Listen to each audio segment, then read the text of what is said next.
TK shows you. Today we're going to be making some scones or scones or however you pronounce it. So just add 1 cup of self-raising flour. It's this type of cup we're using. Then just add 3/4 of a cup of chickpea flour. You see there? Put that in. And then 1/4 of a cup ground almonds. Then you want to add 50 grams of vegan margarine or whatever margarine you have.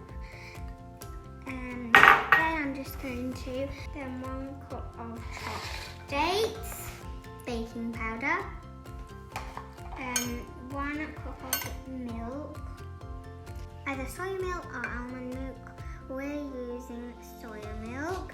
I forgot to say I did use 1 teaspoon of baking powder, a pinch of salt, just add a tiny bit. I'm going to mix it first before I knead it.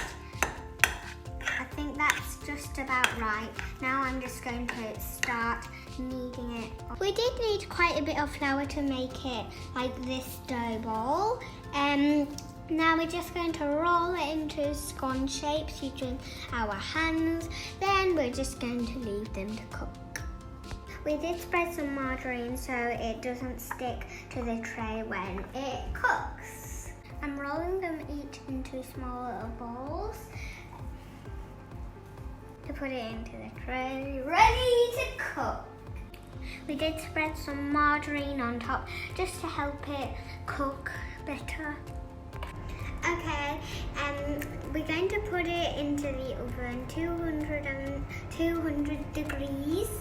We just preheated the oven about 15 minutes ago. Now we're just going to leave them in for 20 minutes. Okay everybody, now our scones are cooked and cooled down. We are going to try it with my jam I made earlier. You can go and check out the video. So yeah, here we have it. I'm going to now have my first try. That's actually really good. Fabulous, I like it. We made a scone with no sugar in it. I hope you like this video. Give it a big thumbs up and please subscribe to this channel. Bye!